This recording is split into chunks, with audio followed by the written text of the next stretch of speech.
नमस्कार। स्वागत है आप सबका राजनीति के इस अखाड़े में। मेरा नाम है अजय सीतिया। मित्रों, इसे कहते हैं रणनीति। 11 जुलाई को मनी लॉन्ड्रिंग के एक मामले में सुप्रीम कोर्ट की एक बेंच दिल्ली हाई कोर्ट की खिंचाई करती है और 12 जुलाई को दूसरी बेंच मनी लॉन्ड्रिंग के मामले में ही अरविंद केजरीवाल को जमानत देकर उसी दिल्ली हाई कोर्ट का पूरी तरह से बाजा बजा देती है। भूमिका एक बेंच ने तैयार की और उस पर आगे कार्रवाई दूसरी बेंच ने कर दी। वरना जो केस 10 मई से पेंडिंग पड़ा हुआ था, 17 मई को इन दोनों जजों ने सुनवाई के बाद फैसला सुरक्षित रखा हुआ था, वह 12 जुलाई को अचानक कैसे याद आ गया। 62 दिन तक जस्टिस खन्ना और जस्टिस दीपांकर दत्ता कहां सोए हुए थे? 62 दिन तक फैसला सुरक्षित क्यों रखा हुआ था? न्यायपालिका में जो गोरख धंधा चल रहा है, अब उस पर नकेल डालने का समय आ चुका है। लेकिन नरेंद्र मोदी अब इतने कमजोर हो चुके हैं कि वह चाहकर भी न्यायपालिका के गोरख धंधे पर नकेल नहीं डाल सकेंगे।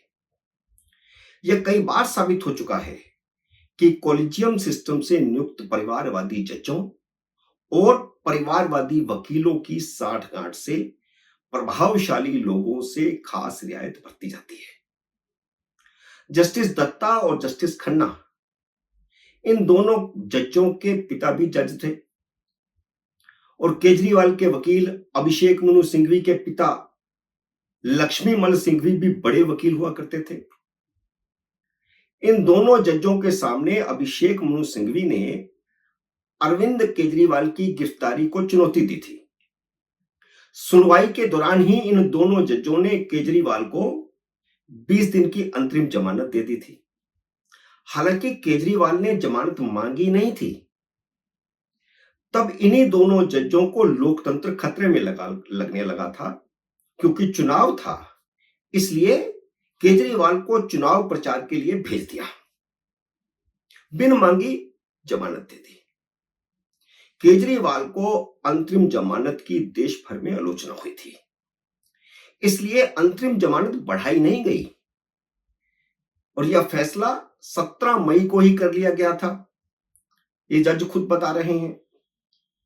तो फिर अरविंद केजरीवाल की अंतरिम जमानत उस समय क्यों नहीं बढ़ाई गई थी, जब वह 7 दिन के लिए अंतरिम जमानत बढ़ाने की गुहार लेकर के गए थे?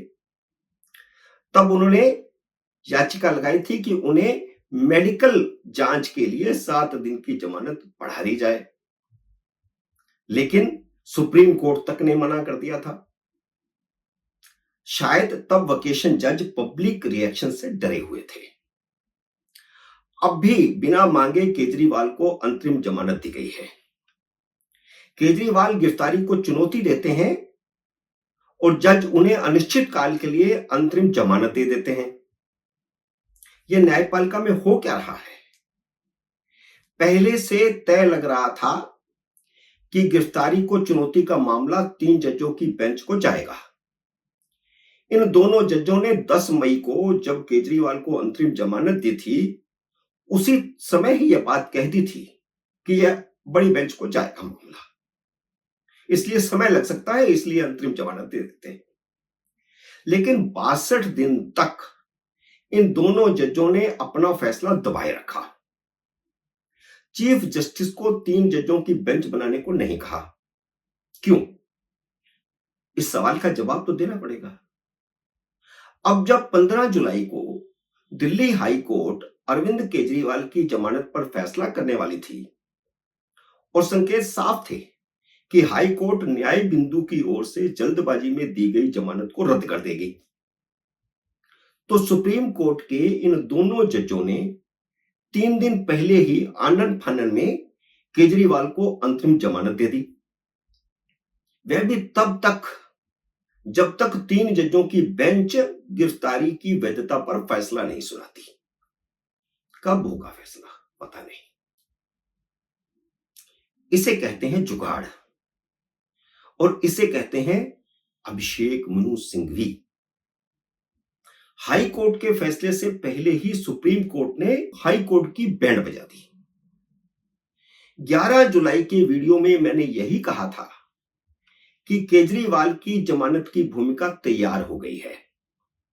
रणनीति थी या संयोग, 11 जुलाई को सुप्रीम कोर्ट की एक बेंच परविंदर सिंह खुराना की जमानत पर अंतरिम स्टे के लिए दिल्ली हाई कोर्ट की आलोचना करती है और 12 जुलाई को दूसरी बेंच अरविंद केजरीवाल को अनिश्चित काल के लिए अंतरिम जमानत दे देती है। अब जो नई बेंच बनेगी उसमें 2 जज तो यही होंगे, तीसरा जज जुड़ेगा, यानी सब कुछ प्री प्लान चल रहा है। मेजोरिटी तो 2 जजों की ही होगी। दोनों जजों ने केजरीवाल को अंतरिम जमानत देते हुए उनके मुख्यमंत्री पद पर बने रहने या पद छोड़ने का फैसला केजरीवाल की अंतरात्मा पर छोड़ दिया है।